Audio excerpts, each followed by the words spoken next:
Have you ever wondered why no matter how much you chase, you still feel empty? Why every victory fades faster than the last? Why even when you get what you want, it never feels like enough? There's a quiet ache beneath all your desires, isn't there? A hunger that never ends. You tell yourself it's normal, that everyone feels this way, but deep down you know something's wrong. You know there's a kind of peace you've never touched, a silence you've been too afraid to face. Because what if everything you've been chasing, every craving, every impulse, every rush, was never meant to be caught? You live in a world that tells you to want more, to scroll more, to consume more, to fill every second of silence with stimulation. Lust hides in all of it.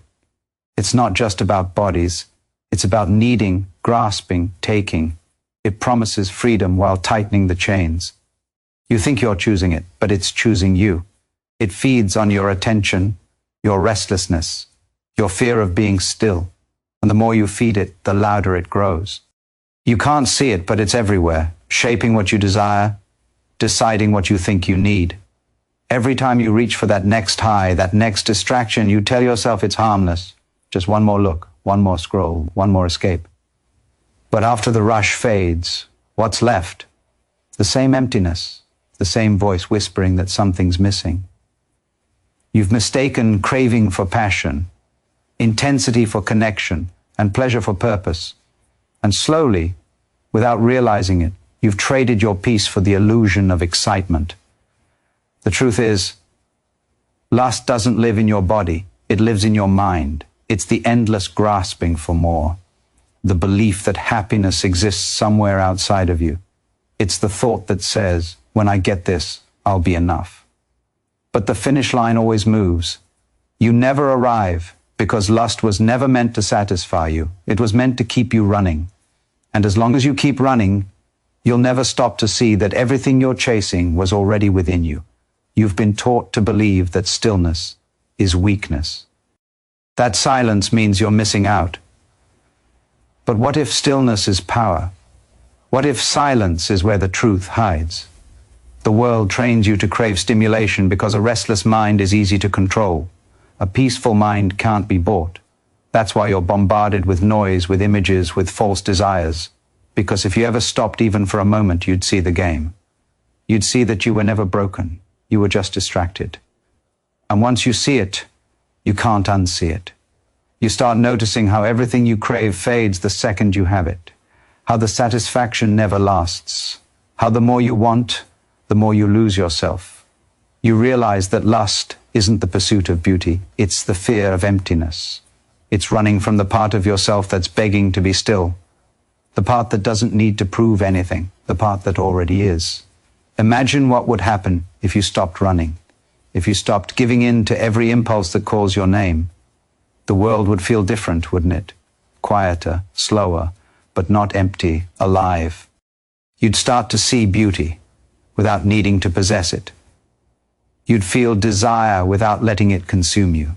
You'd realize that the energy you've been wasting on chasing could be transformed into something higher: clarity, presence, peace. When you stop giving in to lust, you don't lose passion. You refine it. You turn chaos into strength, confusion into vision. You stop needing to take and start simply being. And that's when the world changes. Not because you forced it to, but because you finally stopped trying. When you no longer crave what the world dangles in front of you, it has no power over you. It surrenders. That's the secret. The moment you stop giving in to lust, the moment you stop letting desire control you, the world no longer pulls you in every direction. It begins to flow toward you. Not because you conquered it, but because you became still enough to receive it. The hunger dissolves, the chase ends. And what's left isn't emptiness. It's freedom. Freedom isn't found in running away from desire. It's found in standing still while it tries to pull you in. Every craving that once owned you begins to lose its power the moment you stop feeding it. The same thoughts that once consumed your mind start to dissolve like smoke. You realize how much of your life has been built around chasing things that were never meant to last. Every distraction, every impulse, every need to be seen. It all came from the same fear, the fear of being alone with yourself. But when you face that fear, something incredible happens. You discover that silence isn't empty, it's full of truth. The mind fights this truth with everything it has. It tells you that without desire, life will be dull, that without the chase, you'll lose your edge. But look closely. The people most trapped by lust are the ones who look the most alive on the surface. And yet, behind the smile, there's exhaustion. You can see it in their eyes. The world taught them that wanting more makes them powerful, but the ones who truly hold power are the ones who no longer need to want. They walk through life untouched, unshaken, untouchable. They don't chase, they attract. They don't cling, they let things flow. And because of that, everything flows to them.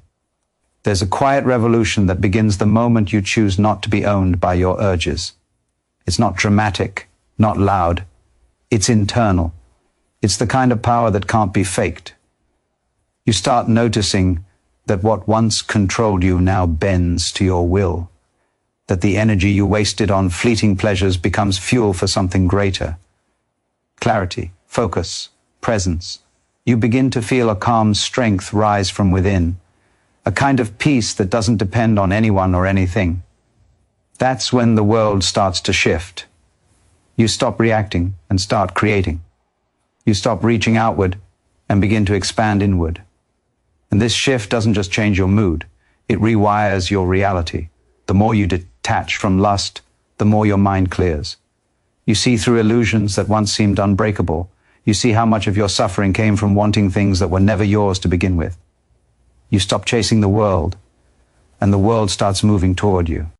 Not because you demanded it, but because you finally aligned with it. The same force that used to enslave you now becomes your ally. The energy that once dragged you down now lifts you higher. But this isn't easy. The mind will resist. It will scream for its old comforts. It will beg you to go back to the noise, to the rush, to the endless cycle of seeking and suffering. That's when you must stand firm. Every moment you resist that pull, you reclaim a piece of yourself. Every time you say no to the urge, you take back control of your life. You stop being a slave to pleasure and become a master of peace. It's not about suppressing desire, it's about transcending it, seeing it for what it is, energy waiting to be directed towards something real. When you finally learn to channel that energy, life transforms. The same intensity that once burned you becomes the fire that builds you. You start creating instead of consuming. You start becoming instead of wanting. The emptiness that haunted you is replaced with purpose. You no longer need to chase validation or temporary highs because you found something far more powerful, presence. You stand in your own truth, and that truth radiates. People feel it, the world feels it, and that's when everything changes. You realize the world never withheld peace from you. You were just too busy chasing distractions to notice it was always there. You see that the universe doesn't reward those who grasp. It rewards those who let go. When you stop trying to own the world, it offers itself to you. That's the paradox. The less you need, the more you have. The more you let go, the more everything flows in your favor. This isn't just about breaking free from lust. It's about remembering who you are beneath it. You are not your cravings. You are not your impulses. You are the awareness behind them, the silent observer who can choose peace over chaos. And when you live from that place, everything around you aligns. Life becomes effortless, not because it's easy, but because you've stopped fighting it. The world surrenders to those who have surrendered within themselves. And that's where true freedom begins. Most people never make it this far. They feel the pull to change, but they stop when the discomfort begins. They turn back to what's familiar, to the noise that numbs them. But you've already stepped beyond that line. You've seen the illusion for what it is. Now the real battle begins. Because once you taste stillness, the world will try harder than ever to pull you back. It will whisper that you are missing out, that you're falling behind, that you need more to be enough. But this time, you know better. You see through the trick. The world doesn't tempt you because it has power. It tempts you because you do. Every urge that rises is a test, not a curse. Each moment you resist is a declaration of strength. You're not denying life, you're reclaiming it. You're proving to yourself that peace can be chosen, not earned.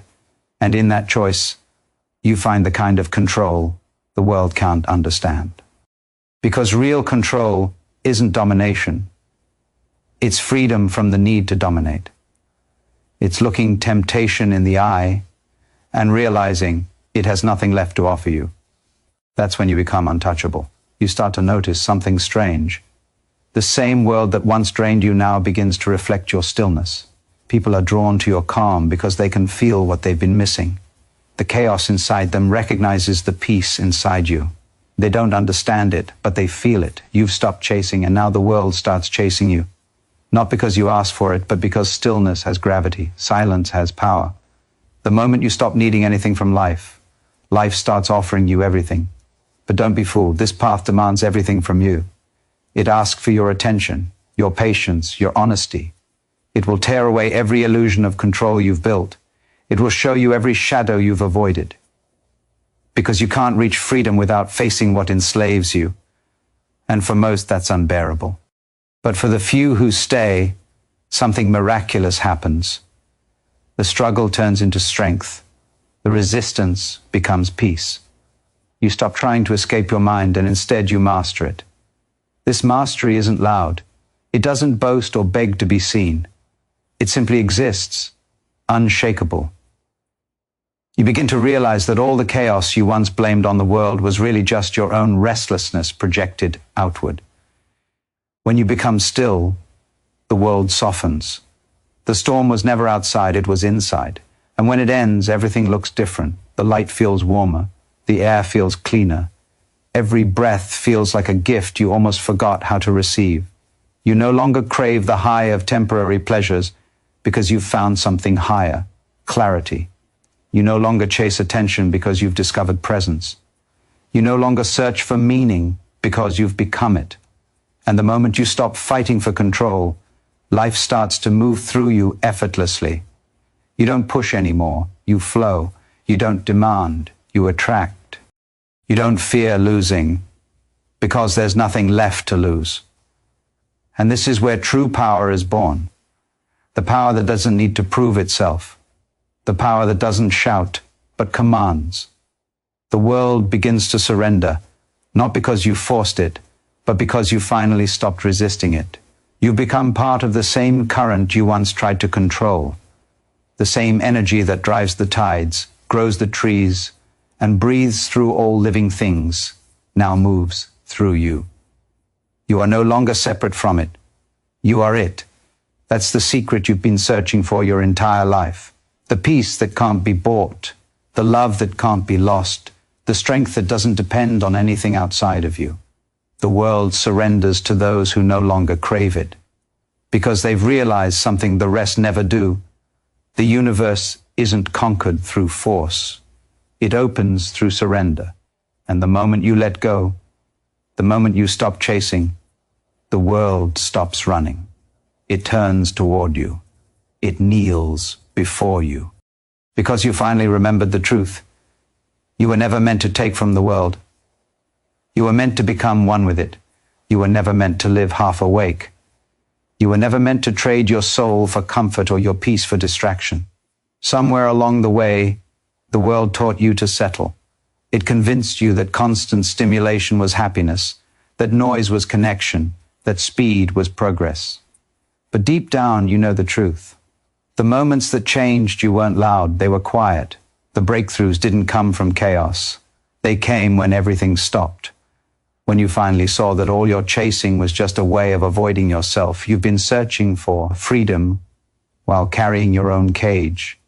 The key has always been in your hands. You feel it now, don't you? That pull inside your chest. The part of you that knows there's more than this endless loop of craving and regret. That whisper that tells you there's something greater waiting on the other side of stillness. You've ignored it for years because it terrified you. Because stillness means facing yourself. It means burning away every illusion that kept you comfortable. But that's what real transformation demands. You can't awaken and stay asleep at the same time. You can't cling to your old self and expect a new life to appear. The price of freedom is everything that keeps you small. Every time you say no to distraction, you reclaim your focus. Every time you walk away from temptation, you rebuild your strength. Every time you choose silence over noise, you return home to yourself. It's not easy. It's not supposed to be. Growth was never meant to be painless. It was meant to be purifying. The fire you're feeling now isn't punishment. It's the old self burning away. And when the flames fade, what's left isn't emptiness, it's truth. You begin to see how much of your suffering came from holding on to what was trying to leave. You begin to see that surrender isn't weakness, it's alignment. You start realizing that the energy you once wasted chasing lust can be transformed into something divine. That the same fire that once consumed you can now illuminate you. Desire isn't the enemy, it's the raw power of creation. But when it's driven by fear, it destroys. When it's guided by awareness, it builds worlds. You learn to channel it, not suppress it. You learn to use it as fuel for your higher purpose instead of feeding your lower impulses. The very thing that once enslaved you becomes your greatest source of clarity. And now the question isn't whether you can change, it's whether you'll allow yourself to. Because the moment you do, the world shifts. You stop moving through life like a beggar searching for scraps of pleasure, and you start walking like someone who owns the ground beneath their feet. You stop asking for permission to be free. You stop apologizing for your peace. You realize that the world cannot give you what you already are. The happiness you've been chasing is simply your natural state, buried beneath layers of craving and noise. Once the noise fades, what remains is pure awareness. This is the moment where everything turns, when you look around and understand that nothing needs to change for you to be whole. The power you sought in others was always yours. The love you begged for was always within you. The validation you craved was just your own reflection, waiting to be recognized. When you stop giving in to lust, not just physical, but the lust for attention, control, and escape, you stop living in fragments. You become complete. And the world can feel it. People sense something different about you. They can't explain it, but they know it's real. It's the quiet strength of someone who no longer needs to chase. The calm certainty of someone who has faced their own chaos and turned it into peace. You radiate without trying. You attract without asking. And the world, sensing that you are no longer desperate, bends toward you in reverence. Not because you forced it, but because you've aligned with something eternal. That's the truth that's been hidden in plain sight. When you stop trying to own the world becomes yours. When you stop begging for love, love flows through you. When you stop needing control, life unfolds exactly as it should. This is surrender, not defeat, but mastery. You've stepped beyond the illusions that bind most people for life. You've seen that freedom isn't found in getting more, it's found in needing less. And in that moment when all wanting ends, the world finally bows to you. Because you've become what it was always trying to show you. Infinite, whole, and utterly free. The moment you awaken to who you are, the world will test you. It will tempt you with everything you've outgrown, whispering for you to come back to sleep. It will disguise comfort as safety and chaos as excitement. But you can see through it now. You've felt the emptiness beneath the glitter. You've tasted the silence that follows every high. You know that what once controlled you can no longer touch you. And yet, that's when the challenge deepens. Because freedom isn't a single victory, it's a daily choice. Every moment, life will ask, will you fall back into the noise or rise into your truth? The pull of your old self is powerful. It knows your weaknesses. It knows how to speak to your fears. It knows exactly how to make you forget who you've become. It will remind you of the comfort of distraction, the pleasure of surrendering to impulse, the ease of drifting through life half aware. But you've already tasted something deeper than comfort. You've felt clarity. And once you've touched clarity, comfort feels like decay. You can't go back. You can't unsee. The same illusions that used to entice you now reveal their cracks. You begin to notice how the things you once craved now drain you. How the habits that once gave relief now feel like poison. That's how transformation works. It doesn't happen with fireworks or applause. It happens in silence, in solitude, in the moments when no one is watching and you refuse to fall. You build your power one choice at a time. You reclaim your life through resistance, through awareness, through presence. You stop reacting and start responding. You stop being pulled and start directing. The same world that used to own you now bends to your intention. You realize that mastery isn't about controlling everything around you. It's about mastering the world within. The mind will fight back. It will beg for old pleasures, for instant gratification, for the illusion of control. It will tell you that this path is too hard, that peace is too distant, that surrender means weakness. But that's how you know you're getting close. The mind screams loudest right before it breaks. And when it breaks, when the noise finally collapses under its own weight, what remains is truth. That stillness isn't emptiness, it's power. That silence isn't absence, it's awareness. You discover that what you were running from was never pain. It was the depth of your own being. And when that realization hits, everything changes. You stop measuring your worth by what you gain and start defining it by what you can live without. You stop needing validation because you found something unshakable inside you. You start to live from the center, where nothing external can disturb you. The storms still come, but you no longer get swept away. You stand firm, grounded in something infinite. That's when people start to notice, not because you're louder, but because you're still. Stillness radiates power in a way noise never can. But this is the part most people never reach. The part where true peace demands total surrender. You can't half awaken. You can't keep one foot in chaos and expect to find serenity. You must let go completely of control, of expectations, of needing the world to bend to your will. Because the moment you stop trying to dominate life, you begin to flow with it. That's when you understand the truth. The world doesn't surrender to force. It surrenders to alignment.